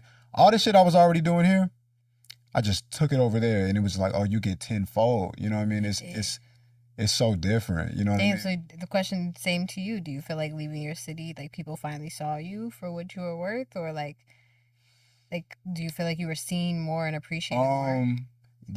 It's different for me. I don't think in New York, they didn't give a fuck about who I was. They didn't care at all. They were just like, what can you do? Right. And I respect that. You know what I mean? Because in Dallas, it's hard to even get an opportunity. To me, it felt like that. You know what I mean? Yeah. It felt like that. Oh, so that actually leads into another point. So I personally feel like a lot of the reason why you were able to move through these spaces is because you're a cute girl. Oh no. And I don't mean that yo, hold on. And let me say this. I don't mean that to take away, to diminish nothing at all. I don't mean it in that way at all. But I do think the aesthetics and the veneer of being a woman is a lot more warm and inviting than just being a guy. And I'm telling you that I've seen that. This is just my opinion. Okay, yeah, but sure. I've seen that play out in a lot of ways, even in New York. You know what I mean? I've seen like certain things happen and I'll be like, damn, like it's a powerful asset to be a dope chick. Okay, so devil's advocate, because I'm not gonna knock it. Look, it took me a long time to accept that fact. Mm-hmm. Because I wanted to believe that it was just me. Like it is though. Because I'm not coming at situations using my looks. I'm always so professional. Like Ali's example is like, you didn't just get into that position because you're cool and you're cute. You know what I'm saying? Like that's not what happened. No, but I'm also very mindful of that. Like I'm the only girl at my job. Like I'm very aware of that.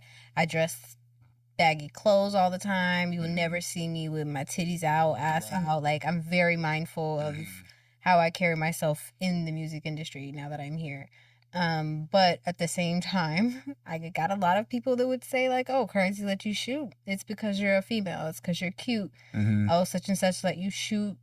And I'm like, no, guys, it's because I asked for media passes. And I used to think like... I think it has a lot to do with it. Okay, damn. And I know it was a hard reality. And it's not and again, it's not to take away, because like I said, you a hustling motherfucker. You're a hard worker. You know what I mean? So you can never take that away. But I think it's something about, it just feels more inviting. For the exact same reason why when we was backstage for Curren$y, you said, I'm surprised to see so many men there. Yeah. Right? That's why. Because the niggas be thirsty. They sometimes they're not honorable. You know what I mean? They're willing to do anything for a piece of something. You know what I mean? Thirsty. A lot of time women, they don't have that relationship to the creativity of it all. You know what I mean? It's like, I fuck with you, but like, I don't want to be you. You know what I mean? And that's the difference. The guys want to be them. And sometimes that's a problem sometimes. Oh, yeah, I saw it being a problem. It was very uncomfortable to watch. To witness that for the first time, like to see so many grown-ass men, like just running down another grown-ass man. Yes, to be like, no take shame. a hard drive, take No dick. this, can I just say this to you? And then they would say something, and I'm like, that's what you wanted to say? Perfect example. That's crazy. I literally was, I was in Soho. Hot 97 was doing this free concert with the Clips. So they just dropped the album. Right. Him and his brother, Pusha T and Malice, did a couple songs. We was getting ready to leave before it ended, but somehow these niggas was leaving too.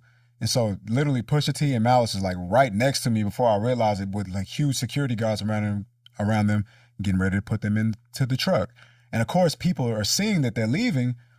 When I tell you, the most embarrassing display of niggas, like, bro, when I tell you a nigga was like, Pusha, please, roll the window, Pusha, he's like, please, and the bodyguard. You remember that happening for Curren$y too, man? It was so uncomfortable for me. It's terrible. So that's what I chased his van down. So that's what I mean when I say, like, when I hear you say, like, all I had to do was just ask. You know what I mean? It's like, oh, okay. Like, a lot of niggas. It sounds too easy. Well, again, it's not to take away none of the work, but a lot of niggas have just asked, but it's sometimes just. No, it's how you ask and what you're asking for. Like, I know I'm a girl. I'm cute. And niggas look dusty sometimes. That's fine. Untrustworthy. But then come correct. Like, I've seen niggas get opportunities. Like, I've gotten opportunities. Right? Like, which I'm the only girl in, I feel like, most rooms. So, like, niggas are getting opportunities. It's not like it's us. No, you're right. Like, so. You're right.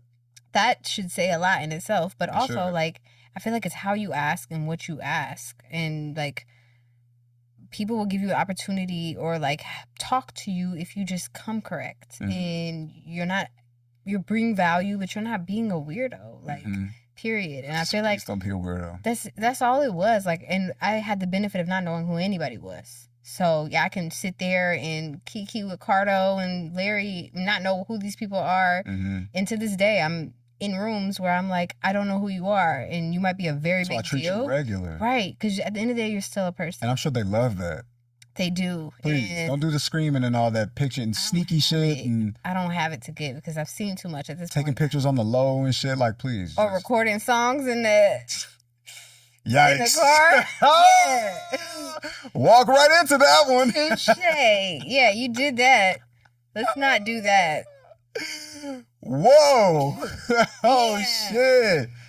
Damn. But yeah, that's I know I'm a girl and I know that like things happen for me because like I'm sure of the way I look, but I also feel like a nigga could have got just as far if he had just done it right. Like I feel like men it's easier for them to get around too. Like and they're everywhere in the music industry. So Yeah, like they got there somehow.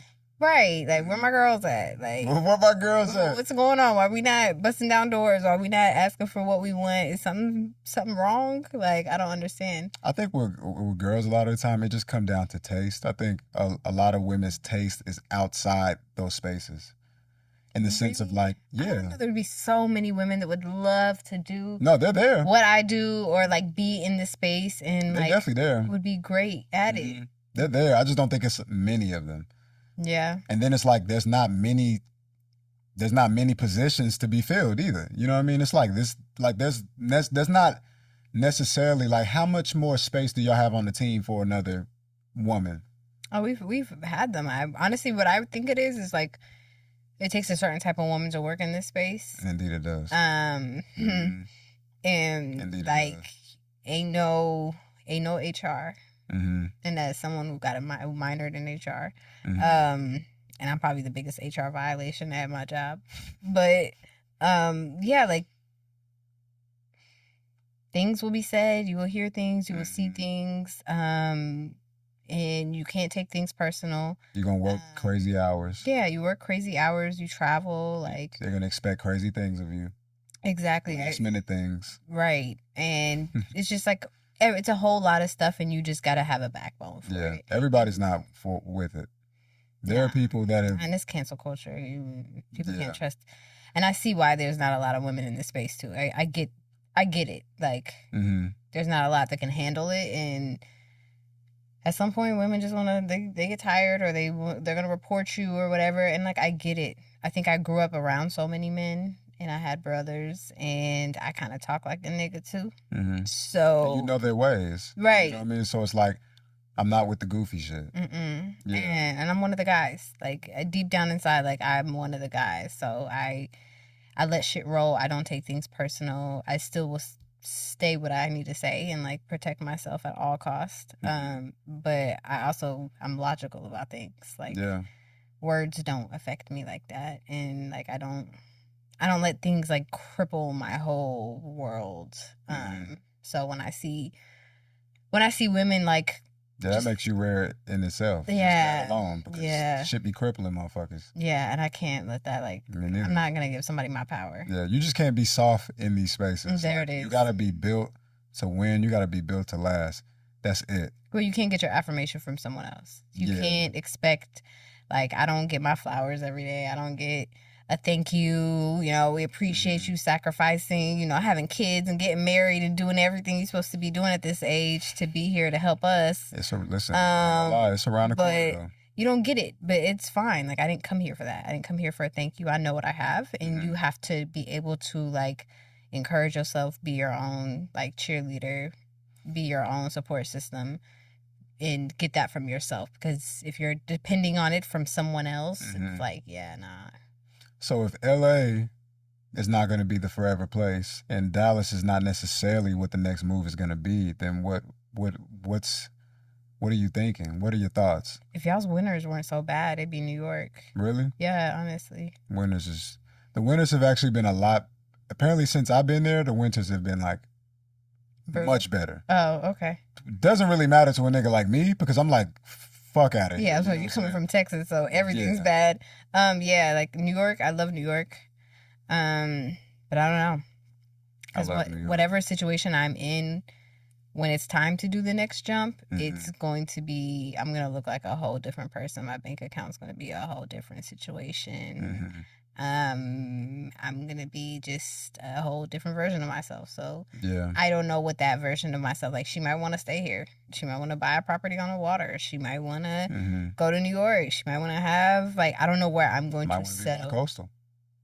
Might want to, but I just don't know what that version of myself is going to want to do. But I definitely want to take a break.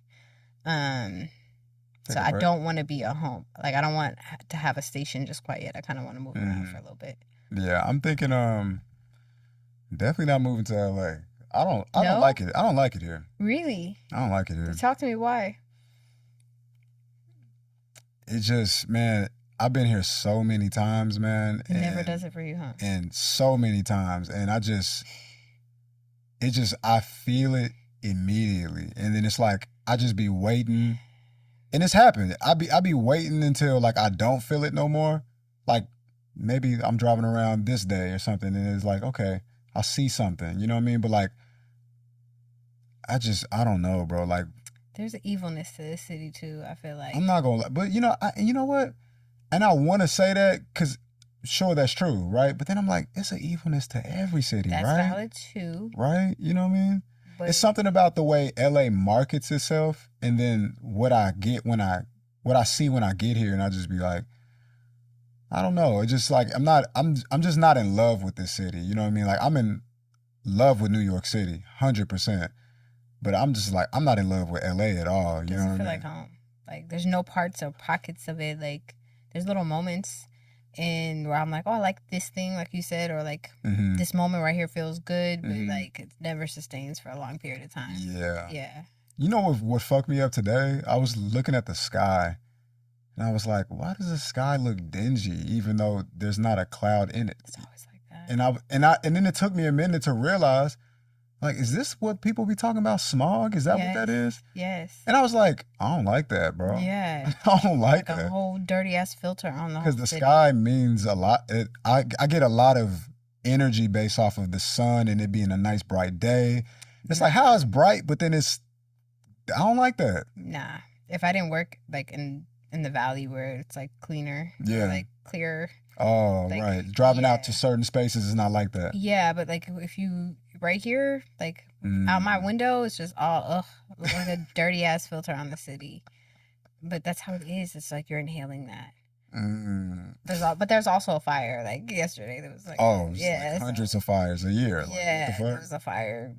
That's all the helicopters and all the madness and the smoke. So I'm sure everything looks crazy. So it's also like super mad spread out, which is we're from we lived in Texas, so that's not super crazy. But nothing like this though. This shit is different. Also, just what it really is for me, like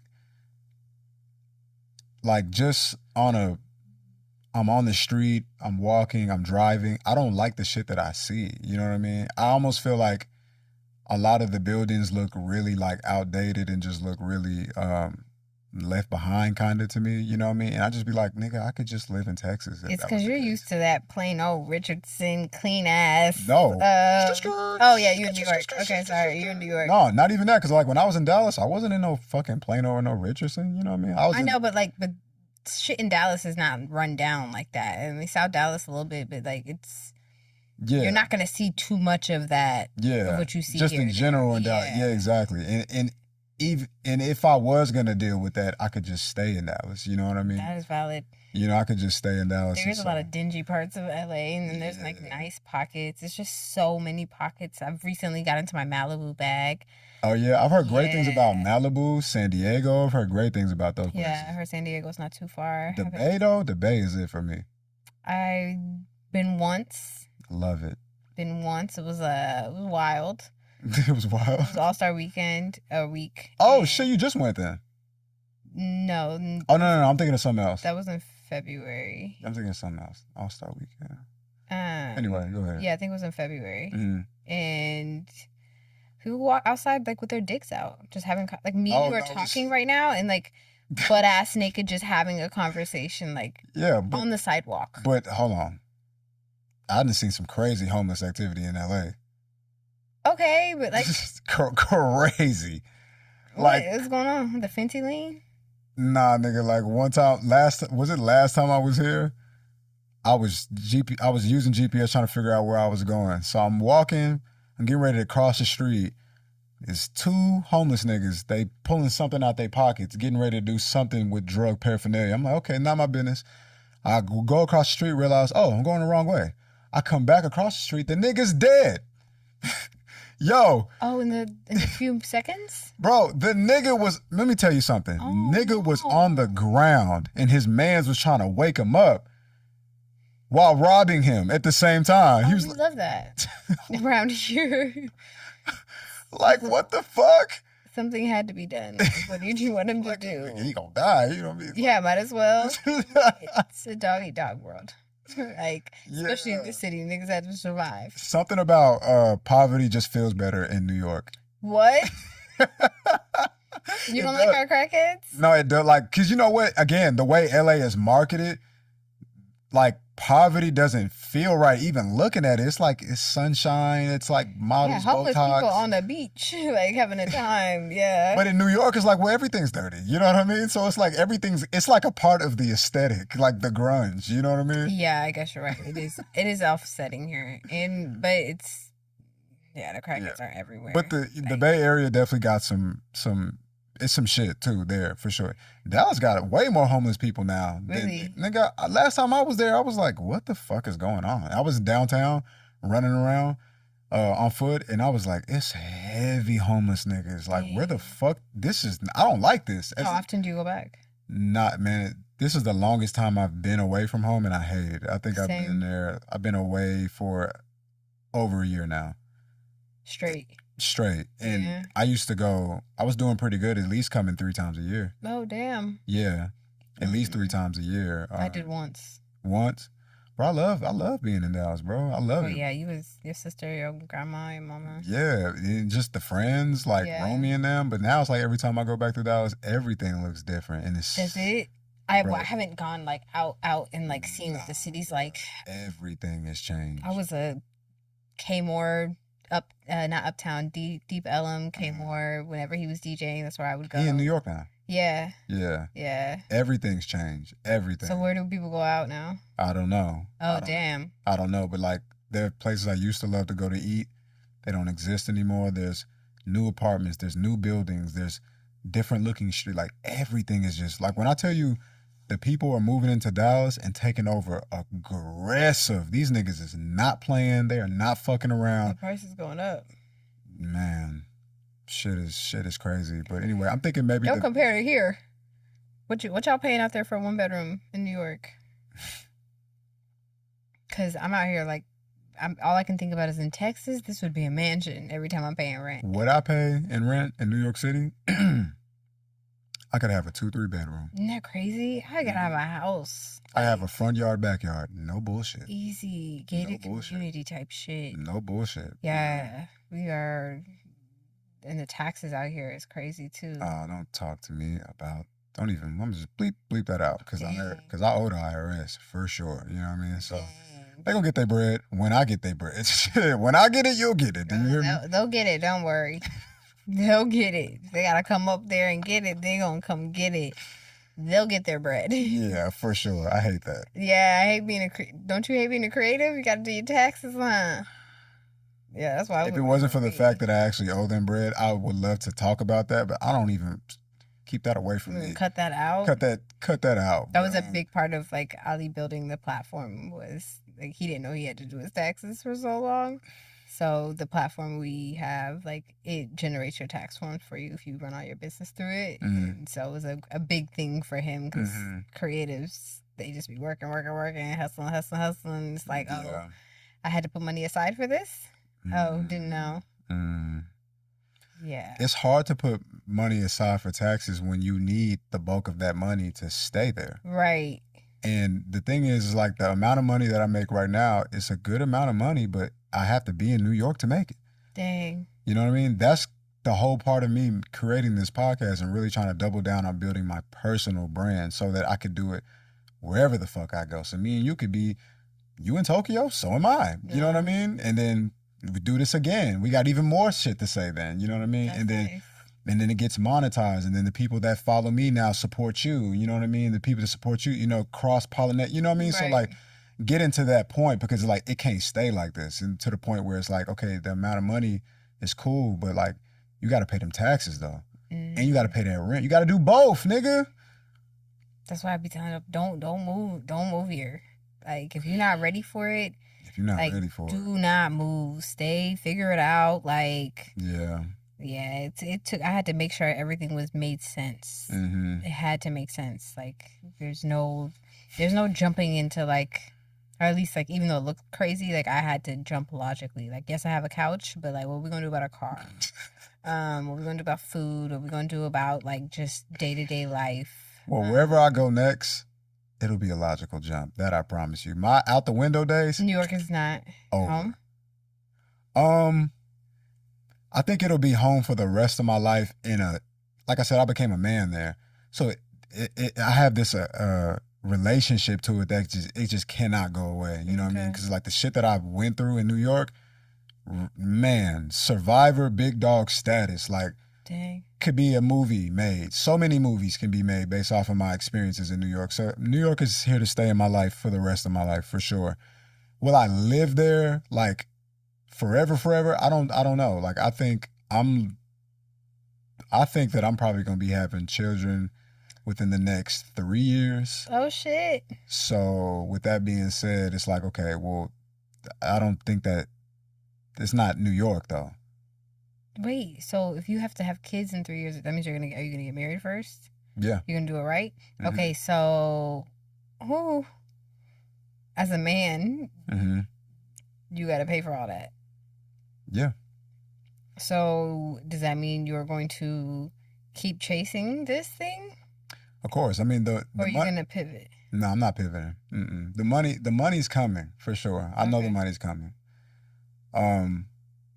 I just don't know. There's so many things I got to figure out. You know what I mean? But like I'm at a place on my podcast now where like I'm literally watching it resonate and connect with so many people that I don't know. The only reason why I'm in LA right now is because a lady saw one of my clips from my podcast and she was like, I love this. I would love for you to be on my podcast. And she bought my ticket to come out here. Dang. You know what I'm saying? And so though I'm not monetizing my podcast yet, little things like that are like confirmation, good inclinations. Like, okay, it's going. But write it down. Yeah, and get specific. I got to get into my specific bag because I'm not in my specific bag. Get there. Yeah. Let me show you how specific we're getting. That's how specific we get. Every day. Ooh, hurt you. Yeah. Yeah. down to the screensaver. Everything. Yeah. I see you. Yeah. I see you. And I need to get what's about here. Yeah. And so like even now I'm like I gotta manifest a retirement date because shit could go on forever. Like, I appreciate you telling me that. Yeah, like get very clear about what you want. Like if you know you want to have a kid in 3 years, cool. What do we need to have to prepare for that kid? We also got to get married. We got to have a ring. We got to have a certain amount of money. Yeah. Maher, this has been great. Always. It's great to see you. Great to see you too. I love everything that you're doing. I love how you took your idea, you took your dream, and you just continue to add to it, continue to evolve it. I love that you're out here sustaining, doing exactly what the fuck you want to do, working for one of the coolest people in the fucking industry who's aligned to one of the most legendary, if not the most legendary hip-hop entity in the game right now. You know what I mean? He's cool. He's pretty cool. You know more than I know. You know what I'm saying? I can't imagine the conversation that you hear just loosely in the wind around there. I cannot imagine. I'm under NDA, so you're not gonna get me. You're not gonna record me. Right. I'm under NDA. Right. No, but I do work for one of the coolest people ever. Yes, and so I just want to let you know I think that's so awesome, and I just hope that you continue to be a light for all the little girls who want to do some dope shit. You know what I mean? 100%. Thank you for having me, man. Like I said, you watched me figure this out from girl at the post office to like, what the fuck do I even want to do? So I appreciate you for all those times just coming along with me. Yeah. Shooting. It's a great journey. Yeah, it was just like figuring it all out and like for it to be full circle here, it's just crazy. And now I see you be going viral. I be seeing your posts come across and I'm like, damn, he did it. And he's doing it and it's gonna keep doing it. So I can't wait to like meet our next milestone. Yeah, for sure. Our next phase in life. For sure. Where it's just like, oh, we did it. I have a feeling it'll be sooner than later. 100%. There's something around the corner. Yeah. I don't know if you've been feeling that lately, but I do like, feel that. Okay, yeah, same. Mm-hmm. It's like right around the corner, like a massive change. I feel it too. I've been feeling it for a little bit. Yeah. Things are happening to confirm it. Mm-hmm. This included, because I've been avoiding this. Really? Yeah. You know, people have been trying to ask me to like come up and talk and say something. You like, should do it. Nah. You should do it. I will. Because it's going to be one of the best ways for you to get to the people you want to inspire.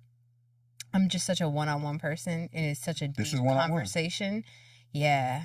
Yeah, I guess you're right. Well, one-on-one, keep dreaming. Yeah. Get specific. Yeah. Write it down. Yeah. And go high. Make yourself uncomfortable. I'm going to get specific as fuck. Yeah. Never been I think I'm Jay-Z. I'd be like, it's all up here. It's like, no. Specific your shit. Yeah, as specific as you want. And that's crazy. Like, make it uncomfortable. Like, it needs to make you uncomfortable. Yeah. Like, people looked at me crazy when I said I'm going to work for Mixed by Ali. And y'all did. Everybody was looking at me in that post office like, you were not finna go work for him. She ain't forget, y'all. Yeah, I haven't. She ain't forget. And I get it. But also at the same time, like, make yourself uncomfortable. Make people uncomfortable. And make sure it's right there where you can see it and always constantly reminding you. But yeah, I believe our next meeting is going to be just like another milestone. Me too. And I can't wait to like put it all together. Yeah, me too. Yeah, we got to find that hard drive. That shit's gone. Oh, okay, cool. Cool. And yeah. Yeah. That hard drive died, and then like 4 other ones after that one died. No. One time, let me tell you about some shit real quick, and then I'm gonna sign us off. One time, I was working with Horrible Decisions. They was on tour. We was in Philly doing Roots Festival. Shot a bunch of shit, bro. Bunch of shit. Oh no.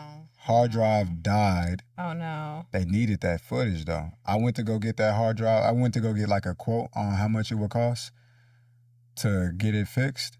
It was $800. Oh my God. Paid for it. Bought it. Had to do it. So yeah, life, should be tough sometimes. But anyway, listen. You already know the outro, the religion, the spirit of the brand. Whenever I'm working, I will remember that done is better than perfect. And if I'm satisfied with my work, then that means that I am living within my purpose. This is Wolf Taylor, Halfway Up Podcast. Hold on. How should people find you and follow you? Do you even want people doing that? Oh God, my scary ass no. Okay. I'm just fine. Kidding. No, it's fine. You can follow me. Eventually I will start responding and being mentoring and doing all the things and helping people because I really want to help people chase their dreams. So Meheret, MEHERETE _K_ I'm one of one. There's not gonna be another Meheret K. So when you see me, you'll see me. Indeed. Peace, y'all. Yeah, so I'm about to go on a real crazy crash dummy mission. What does that mean? Like to prove a point? Yeah, but it's like. Can you tell me what happened so I can tell you if this is like the best decision to do? You're gonna say you're gonna say don't do what I'm about to do next. Well, no, I believe in grand gestures. No, you're gonna say no. Okay, let me hear it. What'd you do and how bad is it?